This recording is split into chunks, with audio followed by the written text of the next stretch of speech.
BuzzCity is here today with the boys from Ink Road in a fine cathedral area garden.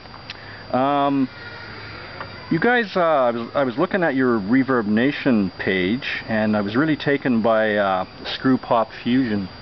And I thought, is this a new genre that I'm not familiar with? So I googled it, and what came up was this. The screw pop is a pretty sweet 4-in-1 keychain tool. It's actually smaller than most car keys and fits perfectly on your keychain. It has 4 main functions for the most commonly needed uses. There's a bunch of like Phillips screwdriver, flathead, bottle pop, top opener. So was that a factor when you guys coined that term? Because I really like screw pop fusion. I think that's a really cool description. All Justin folk. We rented a basement from our friend Justin Folk, who's a writer and owns the Free Agent magazine actually in Regina. Right. Yes, I know Justin. Yeah. Yes. He ended up doing a bio for us, helping us write one up, and that was one of his coined terms. He came up with screw pop. Well, good for him. I certainly didn't. Yeah. So I think he you guys are going to stick with the screw pop? Yeah. I don't even know about it till right now. But I like it's a need to know basis, right? Yeah.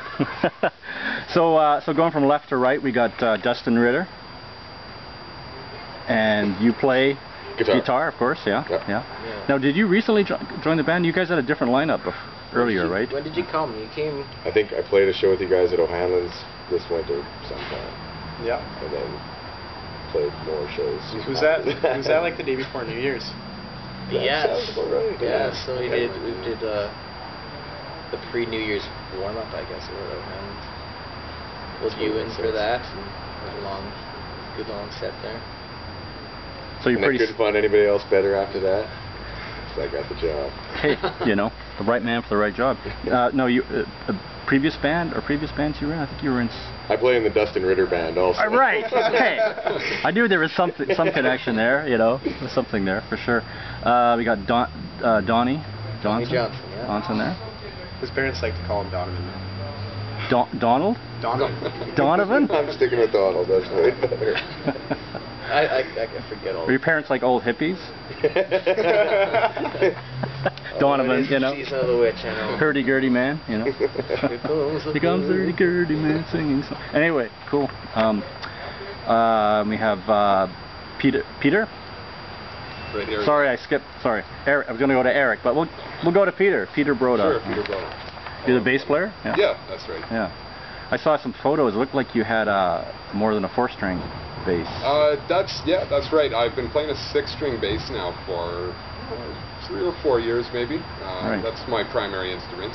Yeah. So yeah, I mean, you know, out of all the comments I get from people that see our shows, comments about the number of strings on the bass are most common. Second to the long hair, and yeah, a lot further down the list is the good songs and the good playing. Right on. But hey, I'll take any compliments. It's not a lie. Anyone who came up to me was like, 6 strings, man. It's awesome. I love your hair. You know what they say about people with big hands? Play 6-string basses, yeah. And we could take that further, but we'll leave it off at that. Big gloves, etc. Yeah. Actually, when you said 4-string, I thought you were asking him a foreskin question. Foreskin. I'm happy you went the direction it did. That was a good direction. I was thinking of segueing into that, but YouTube likes BuzzCity right now. So yeah. Eric Tessier, you guitar player? Drummer. You're the drummer. Yes, right. It's a skill testing question. It's been getting confusing as of late, though. Yeah. Okay, here we go, folks. There's the local color. Great. I'm going to shut it off. Oh, okay, we're back after that little yard maintenance interlude, folks. And where we left off was we were talking about 4-stringed basses. And talking to Eric, I believe. How about, okay, you guys have done some out-of-province gigs.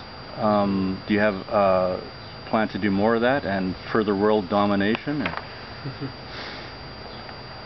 I don't know what you guys had a tour. We did have a tour. We can talk about that. I mean, we don't have any immediate plans to tour.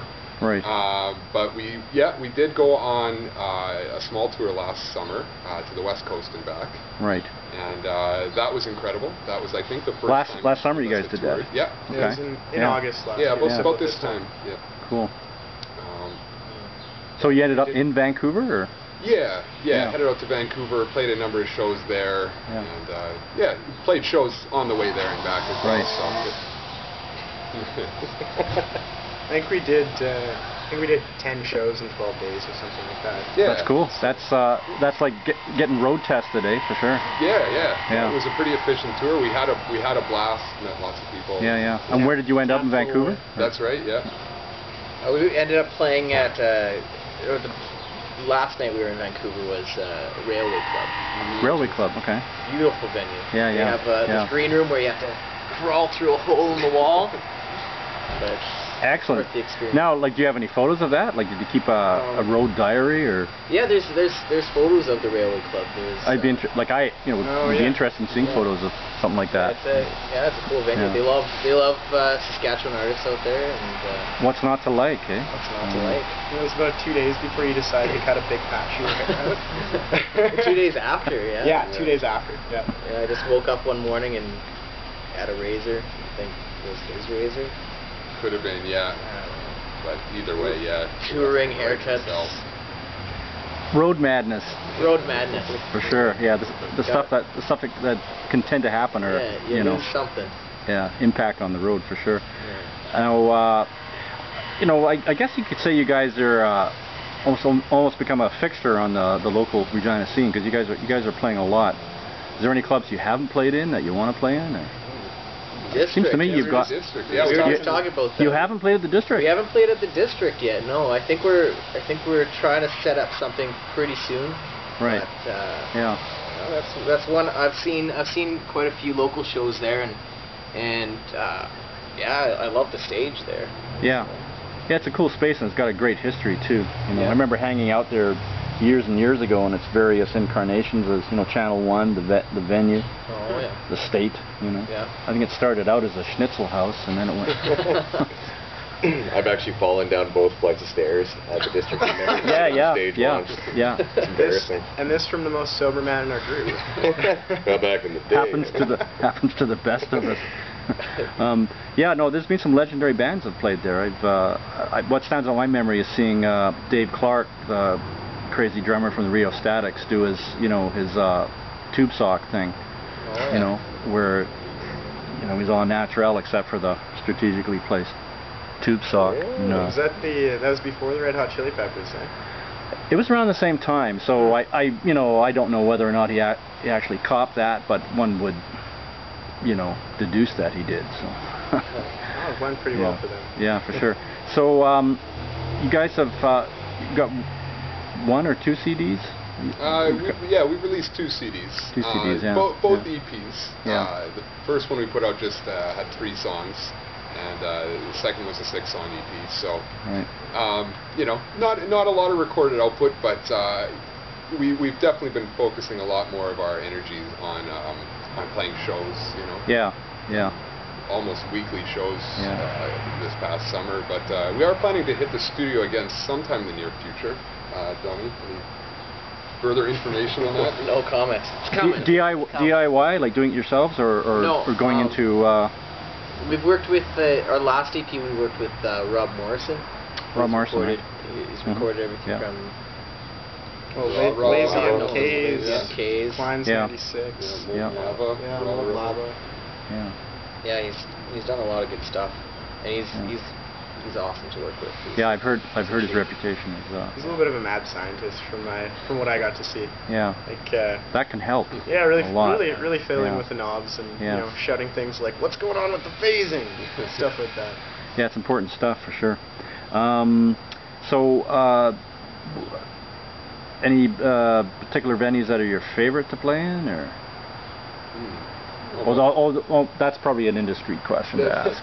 Well, we love them all equally. I definitely. They're all special in their own individual ways, eh? Yeah. I have a preference, to be honest, for smaller places. We were talking about the District, and I mean it's a great venue, and it'd be a thrill to play on the stage.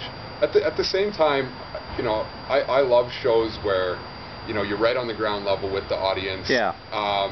Whether or not it's a small place, if whatever it takes to pack it so that you're about, you know, a foot from the audience, and you know, you can see that every bead of sweat on their forehead as they're dancing. I like that, you know. So I mean. Exactly, and you'll look back on that. You'll look back on that when you hit your big arena days, where you know you go like, yeah, I miss those intimate, you know, venue days. You know, like it's all very well to play to these, you know, 60,000 plus, you know, arena shows. Don't get me wrong. There's nothing wrong with that, of course, right? We can only dream, but.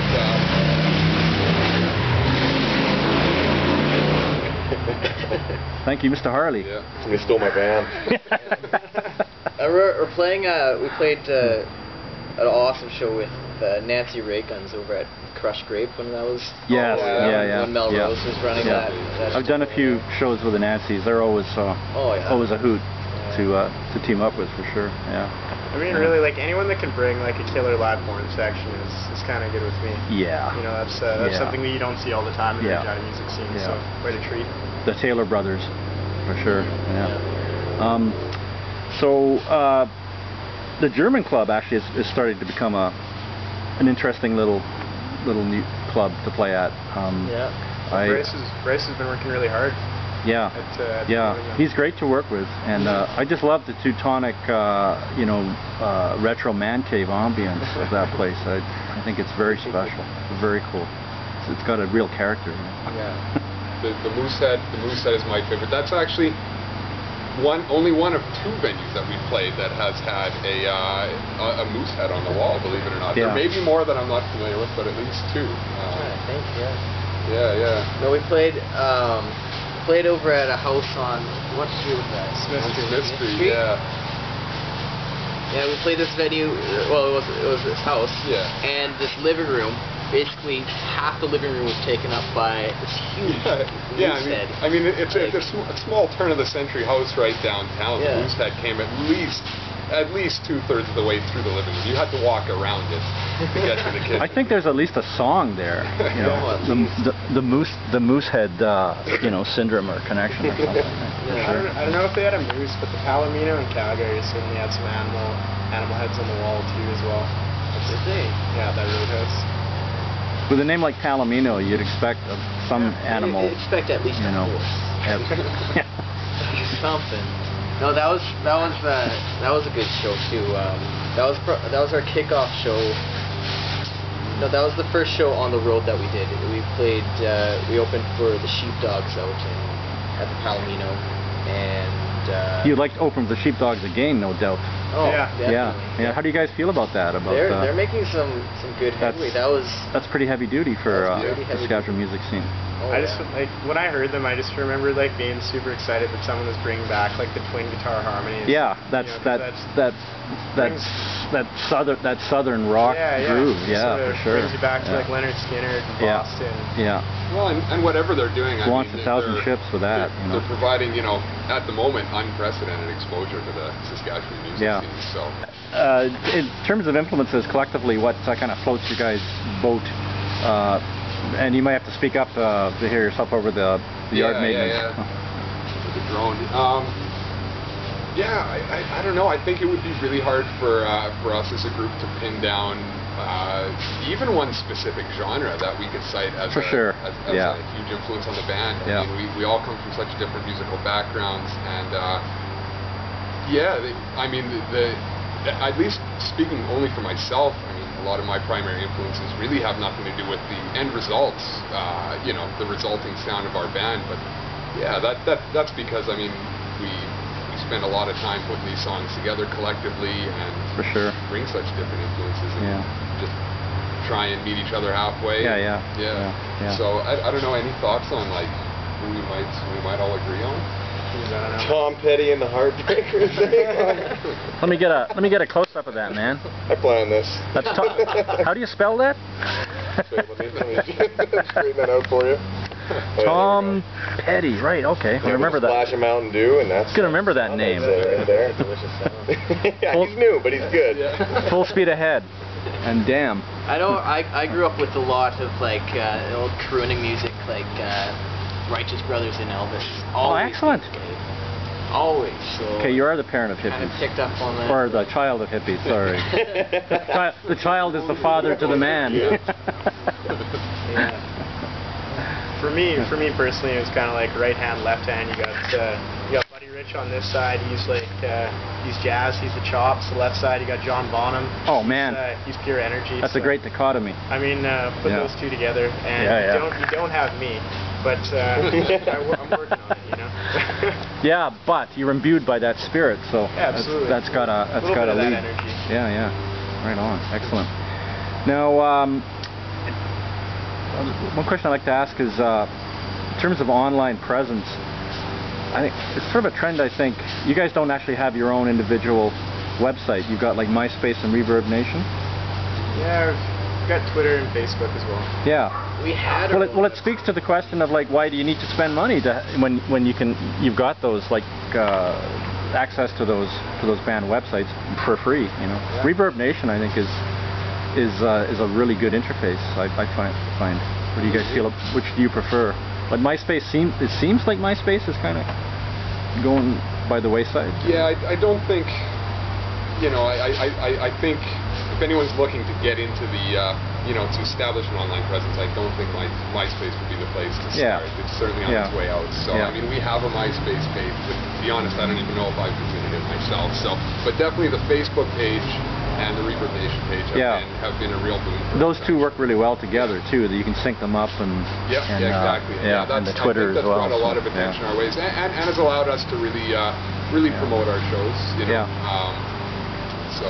Well, I mean, it's like, I don't know, it feels like it just makes sense that something like that would be, kind of like the next evolution rather than a website, because I mean, traditional websites a lot of the time are very static and they don't look for a lot of interactivity with the fans. And I mean, exactly. when you're generating engagement from people, that's seen as valuable, and it's oftentimes it's encoded into people's memory in a lot higher frequencies. So I mean, that's obviously what we're interested in doing. What's interesting, to hear that. Getting both a song and the name stuck in people's heads. With Reverb Nation, one thing that I found it helpful for a lot compared to any of the others was it gave you location of artists. So it really helped in finding other artists in other cities to play with when you're setting up a tour. You've definitely found that for sure, eh? Oh yeah. So I've heard that from other artists too. Well, they have that chart position. They have the chart position. All your people in your area. How many hours did you spend booking that tour on your own? I don't know. What do you guys think about? You must get the frequent opportunity thing, like where play at Dewey Beach kind of thing. But it's mostly the States, you know. It doesn't really. Yeah, exactly. But you guys get all that for sure. Right? That's one thing that I like about Regina is like, I've found that it has like a tight knit kind of artist community. Yeah. That you're not just gonna find those are like the artists, like the painters, the poets, this whatever. Everything's really connected. And speaking of connected, you guys just played a show Saturday, the Exchange with the Criminal Kid and Fortunate Isles. Seven Seas as well. And Seven Seas as well. So it was like there was 4 bands. Yeah. So there's an example of that musical community. Yeah. You know? We earlier in the day we played out at Regina Beach. It was a fundraiser, and basically for the free or shoreline reclamation free agent. Shoreline reclamation. The free agent frenzy or something like that. Yeah. Raise money for the damages caused by flooding this summer out on the beach. So, but that's a good example because I mean it had artists. Artists and artisans, craftsmen, and all sorts of vendors. Just a little festival. Good grassroots sort of type stuff. But artists from every sort of discipline. For sure. Well, when it was brought on as an initiative by a print magazine, so I mean you're kind of seeing all of those different facets come together. Absolutely. And there was at least one person wearing a cardboard sandwich board sort of thing, advertising $1 poems recited on the spot. Excellent. Did you guys get one? I didn't. No, I wanted a custom poem, but she wasn't doing those at the moment. So. Who is this person? Because it sounds like something BuzzCity would want to document. I wish I could put you in touch, but I couldn't. Probably still at the beach. Yeah. So if I Google $1 poems on or on Facebook or something? Maybe it's worth a shot. Maybe it'll come up. Yeah. It's certainly worth a shot. Very cool. Well, I think this has been great, guys. What's the next show you guys are doing? Being that you're a fixture on the Regina music scene. Actually, the next show isn't even a Regina show. Close though. We're gonna be heading out to Moose Jaw this Saturday, the 20th of August. Where do you? Oh, really? Okay. Yeah, it's called Summerfest. Yeah. Right. Is that a brand new festival in Moose Jaw? It's the second annual this year. So I think ourselves and Indigo Joseph and Rara from Regina and Brain Sauce from Moose Jaw is playing. Great. I've been wanting to hear Brain Sauce. They're great. Yeah. First time I saw them, they got in trouble at O'Hanlon's. They jumped off the balcony. But they had ninja and they had a ninja fight. That whole ninja and then they started playing music. Okay, now I really want to see them. Yeah. I love their name. As soon as I heard their name, I mean, that just grabbed me right away. Yeah, so we're playing that one on Saturday. On Saturday, 4 p.m. Okay. And then Sunday at 11 a.m. we're opening for the Symphony Under the Sky. So that's right. We'll be one of about 7 or 8. Congratulations on getting into that, you guys. That are playing there. It should be fun, Yeah, for sure. Lots of opportunities, and like again, good musical community here, and you guys are fine, upstanding members of it. So thanks for talking to us today. I think we're going to do a little unplugged set. I think that's the plan. Yeah. Okay, guys. Thanks. Something up for you. Thanks a lot, Steve.